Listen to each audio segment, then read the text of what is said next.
আসসালামু আলাইকুম। আমি মানবাধিকার অধিকার বাস্তবায়ন ফাউন্ডেশনের পক্ষ থেকে আমাদের চেয়ারম্যান মহোদয়ের নির্দেশে এখানে আসছি। দেখেন, আমরা এই যে ব্রাহ্মণবাড়িয়া থানার অন্তর্গত ব্রাহ্মণবাড়িয়া মদর থানা মোহনপুর গ্রামে আসছি। এই যে ভাইটাকে দেখতে পাচ্ছেন, এই ভাইটা কিন্তু হচ্ছে আপনার সৌদি আরব প্রবাসী। সে আমাদের মাঝে দাঁড়িয়েছে কেন জানেন? তার সন্তান হত্যার বিচার চাওয়ার জন্য। মানে সবচেয়ে বেশি দুঃখ তখনই লাগে যখন একটা বাবা সন্তান হারায় বা বিচার না পেয়ে আবার এই বিচারের জন্য মানুষের দ্বারে দ্বারে যায়। ইচ্ছা দুঃখের আর কিছু আছে বলে অন্তত আমার জানা নেই। তো এই ভাই আমাদের মানবাধিকারের সহযোগিতা চাওয়ার জন্য আমাদের অফিসে গিয়েছিলেন। তারই ধারাবাহিকতায় আমরা তাদের এলাকায় আসছি। আসলে ঘটনাটা কিভাবে ঘটেছে বাকি এটা আমরা জানার জন্য।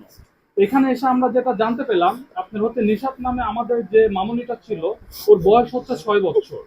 দেখেন, ওর সাথে এতটাই অমানবিক একটা অঘটন ঘটেছে যেটা হয়তো বা ভাষায় প্রকাশ করার মতো নয়। ওই মেয়েটাকে হচ্ছে আপনার আমরা দেখতে পেয়েছি কিছুদিন আগে, রামিসা নামে একটা ছোট্ট মামনি ধর্ষণ হয়েছিল। সেম টু সেম বলতে পারেন এটা আর একটা রামিসা।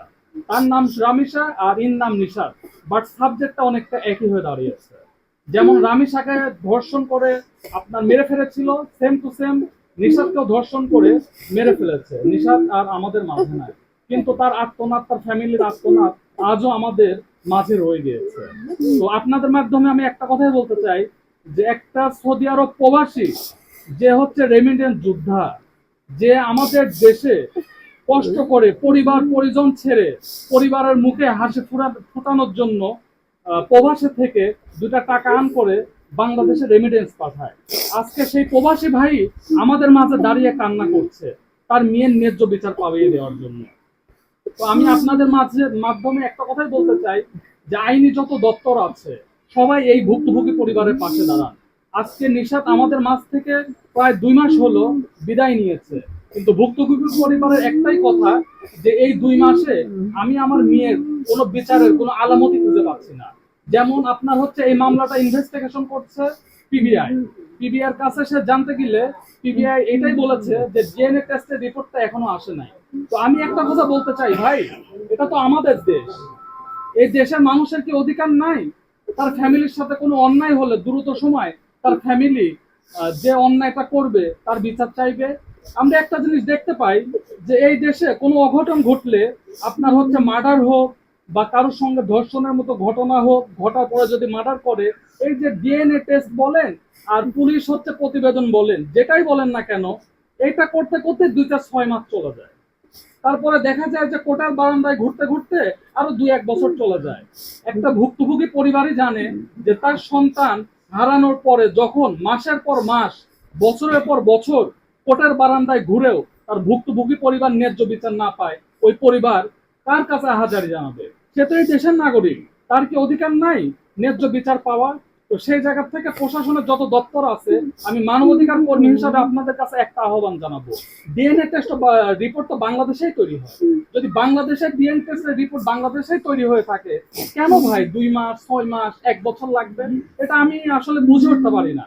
তো আইন প্রশাসনের যারা আছেন সবার কাছে আমি একটাই আহ্বান জানাবো, রামিসার ঘটনাকে কেন্দ্র করে বাংলাদেশে কিন্তু একটা নতুন অধ্যায় সৃষ্টি হয়েছে।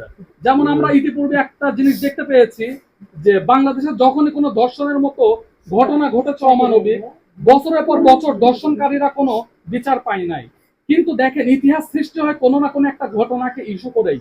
তারই ধারাবাহিকতায় আমরা দেখেছি, রামিসা যখন দর্শনের শিকার হয়ে আমাদের মাঝ থেকে বিদায় নিয়েছে, বাংলাদেশের প্রতিটা শ্রেণীর মানুষ, হতে পারে রিক্সাওয়ালা, হতে পারে দিনমজুর, প্রতিটা সেক্টরের মানুষ যখন মাননীয় প্রধানমন্ত্রীর কাছে আহ্বান জানিয়েছে, মাননীয় প্রধানমন্ত্রী এই দেশে নতুন একটা দৃষ্টান্ত সৃষ্টি করেছেন। 19 দিনের মধ্যে কার্যকারী একটা রায় কিন্তু আমরা দেখতে পেয়েছি। এখন এই যারা হচ্ছে আপনার ধর্ষণের ভুক্তভোগী আরো পরিবার যারা আছে, তারা কি এই এমনটা আশা করতে পারে না মাননীয় প্রধানমন্ত্রীর কাছে, যে আমাদের মেয়ের ক্ষেত্রেও যেন আমরা 19 দিনের মধ্যেই ন্যায্য বিচারটা দেখতে পাই? তো মাননীয় প্রধানমন্ত্রীকে আমি মানবাধিকারের পক্ষ থেকে ধন্যবাদ জানাই, যে উনি বাংলাদেশের নতুন একটা নজির সৃষ্টি করেছে। এই নজিরের মাধ্যমে বাংলাদেশের যত ইতিপূর্বে ধর্ষণকারীরা ধর্ষণ করেছে তারা অবশ্যই দ্রুত সময়ের মধ্যে আইনের আওতায় আসবে। আর ভবিষ্যতে যদি কোনো ধর্ষণকারী ধর্ষণের মতো অমানবিক কোনো কাজ করে, তাহলে ওই ধর্ষণকারী হয়তো একটা মেসেজ পাবে যে না, বাংলাদেশে ধর্ষণ করলে এখন সুষ্ঠু আইনি বিচার আছে। তো তারই ধারাবাহিকতায় আমি একটা কথা আপনাদের মিডিয়ার ভাইদের মাধ্যমে বলতে চাই, এই ভুক্তভোগী পরিবার দেখেন আজকে এই আপনার হচ্ছে নিশাতের পণ্যের যে ড্রেস বলেন বা ও হচ্ছে যে বইগুলা পড়তো বা যে জুতা ইউজ করতো, যেই গাড়ি নিয়ে খেলনা করতো, আজকে কিন্তু এই স্মৃতিগুলা শুধু তার পরিবারের মাঝে রয়ে গিয়েছে। বাট আপনার মনে করেন যে হচ্ছে নিশাত কিন্তু তাদের মাঝে নাই। তারা শুধু একটা জিনিসই এখন এই দেশবাসীর কাছে আহ্বান জানায় যে নিশাতকে তারা ফিরে পাবে না, কিন্তু যদি ন্যায্য বিচার এই পরিবার পায় তাহলে হয়তো এই বিচারের মাধ্যমে তারা নিশাতকে দেখতে পাবে।